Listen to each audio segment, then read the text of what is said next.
Vallas Kesktänaval on alanud suured teetööd, mis täpsemalt toimub?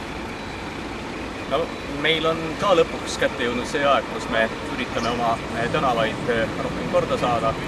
Eelmiseks aastaks võib öelda, et me saime kõik Põlva linnas olevad tänavad tolmuvabaks, aga meie peatänav vastupidi paljudele teistele linnadele ei ole mitte riigi omandis, vaid on valla omandis.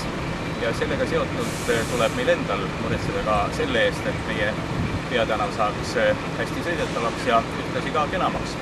Seda me nüüd siis teeme ja ma usun, et juba kusagil augusti lõpuks, septembri alguseks on Põlva Kesktänav ka selline, nagu ta ühel linnal võiks olla.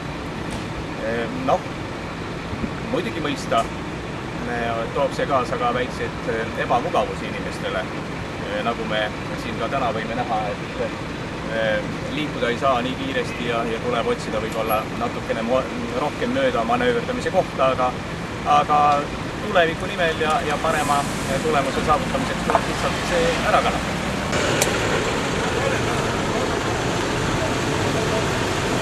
Milliseid töid on sel suvel veel Põlva vallas plaanis?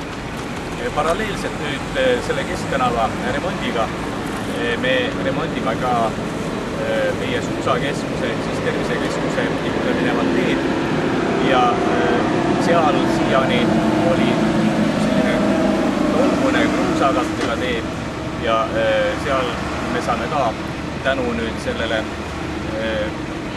asfaltsegule, mis üles reesitakse, mis nüüd pannakse siis olajeteele, saame ka tolmuvaba katte ja tunduvalt siledama tee.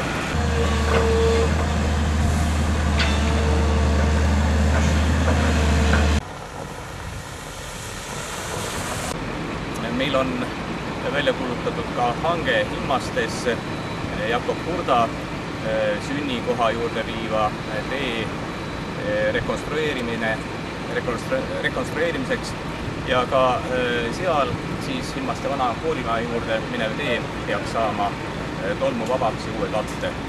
Aga tulekul on veel raudteejaama juurest mineva tänava rekonstrueerimine ja seal on meil praegu projekteerimisjärgus. Usume, et veel sellel aastal suudame teha hanke ja ka seal selle tänava korda teha. Siis saab Jaama tänav tervikuna päris uue näo ja Jaama tänava nii-öelda raudtee maine muutub kindlasti palju paremaks, sest sinna tuleb ka kergliiklustee ja raudteejaama esist platsi me tahame ka hakata korrastama. Aga selleni me jõuame järgmisel aastal.